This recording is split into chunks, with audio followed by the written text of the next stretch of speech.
السلام عليكم dhalinyaro soo dhawaada waa Macalin Maxmuud casharkan waxaynu ku arki doonaa tobankan erey meesha noo saaran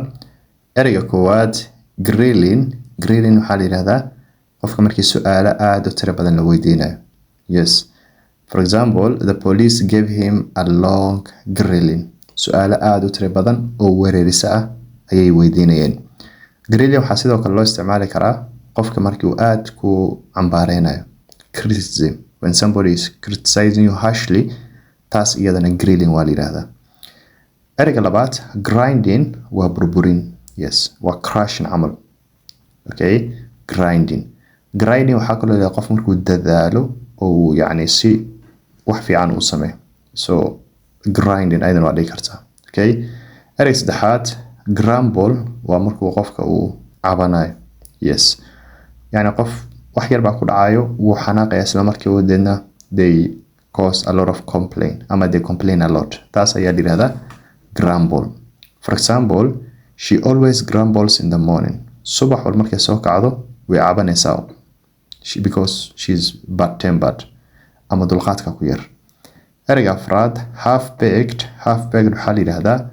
wax markii aanu si fiican loo qorsheyn tusaale haddaan ku dhaho fikradaada it's half baked ama your idea is half baked fikradaada waxaa waaye mid si fiican loo soo qorsheeyey mid dhammaystiran mid well planned ma ahan it's a poorly planned idea okay ereyga shanaad hindsight waa qofka inuu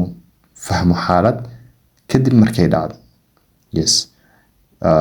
the situation happened kadib bay isku dayeen inay fahmaan yes hindsight ayaa la yiraahdaa qof markii hore wax ka eegeen waxaa la yiraahdaa foresight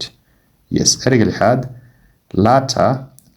tusaale haddii aad labo shay sheegtid ama labo waxyaalood midka dambe la yiraahdaa later the second one midka waxaa la dhahaa former midka dambena later tusaale waxaa la dhahday qaxwi iyo coffee for example I said which one do you want tea or coffee haddaan ku dhaho I want the latter it means labadii aad sheegtay midka dambaan raba the second one yes qaabkaas ayaa la yiraahdaa later ereyga xiga toddobaad accommodation waa qofka meesha uu seexanayo iyo meesha uu joogayo haddii aad ii yimaadid oo ay dhahdo where will I get accommodation ama aan ku dhaho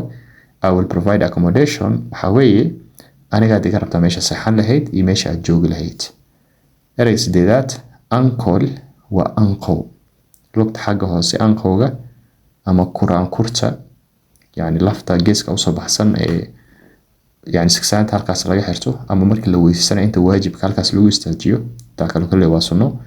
quraan kurtaas ama anqowgaas la yiraahdaa ankle waxay isku dhawaq yihiin tii kale ahayd ankle oo ahayd abti ama adeer waa homophones dhawaq iska shabahan ereyga sagaalaad annoying oo wax ka xanaajinayo yes for example the noise was very annoying qayladaas way iga xanaajis yes annoying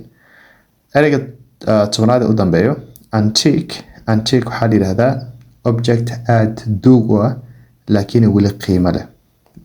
it still has a value yes for example this shop sells valuable antiques waxay iibisaa walxo very old ah oo waa hore la isticmaali jiray laakiin weli qiimo leh yes tusaale hadda camal laambadii hore cid shidanaysa ma jirto leer baa soo baxay cid faynus shidanaysa ma lahan laakiin for decoration purpose ama artwork ayaa guryaha loo dhigtaa so it's antique waa duug haddana it has value weli qiime leeda cashka intaas ayuu ku yahay keep learning have a good day bye bye